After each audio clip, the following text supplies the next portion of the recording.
Hello mga ate, magandang araw!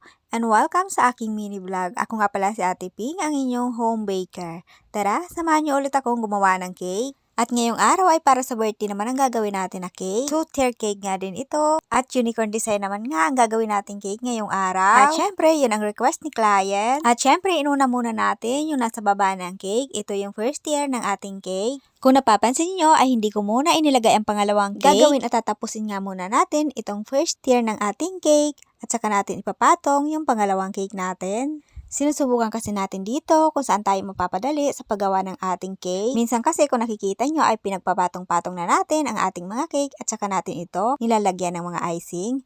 At ngayon nga ay hindi natin ito ginawa. O diba, may iba't ibang angulo din pala ang paggawa ng cake. Wala lang, na-share ko lang sa inyo. Alam ko naman hindi kayo interesado. Kwento ko ito Syempre ako ang bida at ako ang masusunod. Ay siya, bago niya ako i-bash at awayin ay tapusin na nga muna natin itong ating paggawa ng cake. At baka hindi ko nga ito matapos at mapagalitan pa ako. O diba, kasalanan ko na naman ito.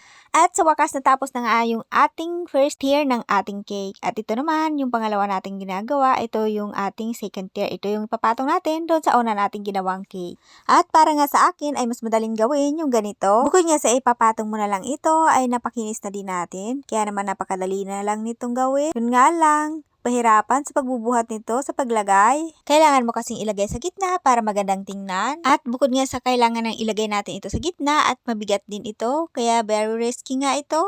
Pero syempre, ginawa pa rin natin. Paano natin malalaman kung hindi natin susubukan?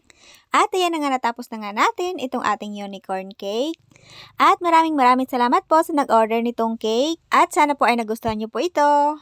At kung matyaga mong pinanood ang aking video hanggang dito ay huwag mong kakalimutan mag-like, share, and follow. Thank you for watching!